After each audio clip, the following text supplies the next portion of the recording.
खेड़ा, उसके बाद सुनील साजन आ रहा हूं, राधिका खेड़ा। राधिका आपकी बार ये बोलिए, एक एक करके सारे नेता क्यों मोदी के समर्थन में, बीजेपी के समर्थन में उतरते जा रहे हैं? राधिका,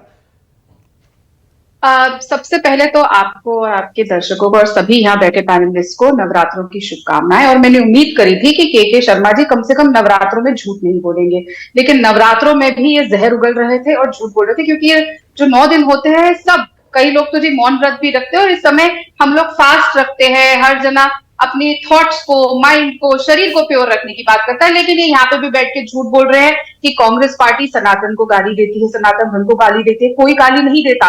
और मैं फिर आपके चैनल पे एक बात मैं जो हर चैनल पे बोलती हूँ, मानक जी, जितने लोग पार्टी छोड़ के गए हैं बोल बोल के कि राम मंदिर के खिलाफ कांग्रेस पार्टी ने बोल दिया, हमें सनातन को गाली देने को बोल दी, चाहे गौरव वल्लभ हो, चाहे अर्जुन मोढवाडिया साहब हो, चाहे मिलिंद देओरा हो, चाहे कोई भी संजय निरुपम हो, इनमें से एक भी अभी तक रामलला के दर्शन करके नहीं आया है, तो इनको कोई हक नहीं है जाके रामलला के दर्शन करके आते फिर ये बातें करते। और हमारी पार्टी ने किसी को रोका नहीं है, मैं स्वयं करके आई हूँ, हमारे उत्तर प्रदेश के लोग, सब पार्टी के अन्य लोग होके आए, किसी को कोई रोका नहीं गया है। तो ये भ्रम फैलाना नेशनल टेलीविजन पे बंद करिए। मतलब गौरव वल्लभ झूठ बोल रहे हैं? राधिका, बिल्कुल बिल्कुल, मैं कांग्रेस पार्टी की प्रवक्ता हूं, 20 साल से पार्टी से जुड़ी हुई हूं। आज तक मेरी पार्टी ने ना मुझे किसी भी धर्म के लिए अपशब्द कहने को कहा, ना किसी धर्म की खिलाफत करी, आज तक नहीं कहा। पता नहीं है 5 साल पहले आए, इनको सब कुछ चाहिए, इनको झारखंड से भी टिकट चाहिए, इनको राजस्थान से भी टिकट चाहिए, अब इनको हरियाणा से भी एमपी की टिकट चाहिए, राज्यसभा भी चाहिए, सब कुछ। राधिका 1 सेकेंड, आपने देखिए, आपने बातों बातों में, फ्लो में आपने कह दिया गौरव वल्लभ हरियाणा से क्या एमपी का टिकट मांग रहे थे? टिकट मांग रहे थे, बिल्कुल मांग रहे थे। वो राज्यसभा भी मांग रहे थे जो उनको नहीं दी गई, तो नाराज हो गए। हर बात ये थोड़ी होता है जैसे छोटा बच्चा होता है, अरे हमें दे दी तो बहुत खुश, खिलौना नहीं दिया तो मैं तो रुठ जाऊंगा, मैं तो घर छोड़ के चला जाऊंगा। जाइए, पहले भी भारतीय जनता पार्टी के एक बड़े नेता के सलाहकार थे, तो उनकी तो वहीं पे घर वापसी हुई है। 4 साल पहले आए खुद को, तो ये बात जो बोल रहे हैं बहुत गलत बोल रहे हैं। अब दूसरी बात पे आते हैं। देखिए मानव जी, यहाँ पे राज ठाकरे साहब की चर्चा हो रही है। मैं मानती हूँ कि बिना शर्त समर्थन किसी को देना होता है तो बिना शर्त समझौता भी होता है, जिस तरीके से राज ठाकरे साहब कर रहे हैं। और वो क्यों कर रहे हैं? एक खबर मैं पढ़ रही थी कि 22 अगस्त 2019 को ठीक 11:30 बजे ईडी के दफ्तर में अपने IL&FS के साथ कोई लोन का, कोई कोहिनूर कंपनी का कुछ था, जिसके लिए उनको ईडी के दफ्तर में पेश होना पड़ा था। 22 अगस्त 2019। उसके कुछ समय बाद राज ठाकरे जी का बयान था, कनपट्टी पर बंदूक लगाकर नेताओं को शामिल करती है भाजपा।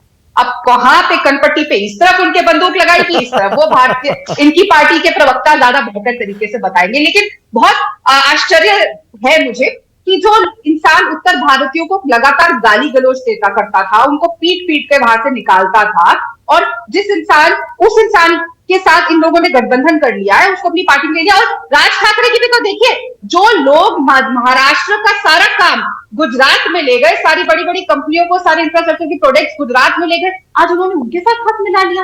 जो महाराष्ट्र को डिबो रहे हैं उनके साथ हाथ मिला रहे हैं, कमाल है। अच्छा, ये एक बात बताइए राधिका, एक बात बताइए, ये आपने कैसे तय कर लिया असली ठाकरे कौन, नकली ठाकरे कौन? जो आपके साथ वो असली, जो विरोधियों के साथ वो नकली?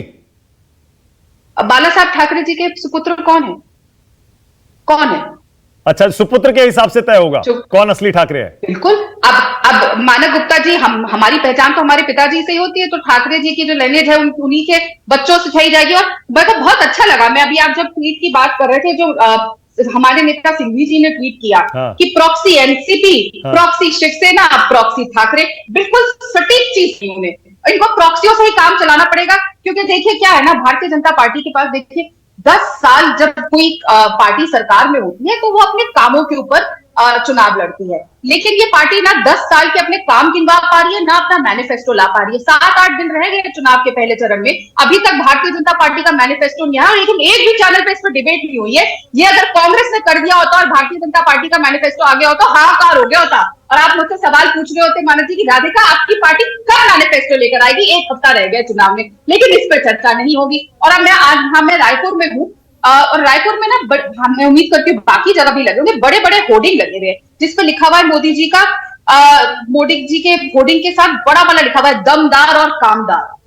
सब कैसे दमदार है? मणिपुर में लड़कियों को नंगा घुमाया गया, उसके बाद उनके वीडियो बनाए गए, लेकिन दमदार चुप्पी साध गया। कामदार ऐसे है कि जब लड़कियां हमारी न्याय मांग रही थी, हमारे पहलवान, तो उनके ऊपर कामदार ने लाठियां पड़वा दी और लंबी चुप्पी साधे हुए। तो ये दमदार है पूरा हमारे। आपकी बार ये बोलिए।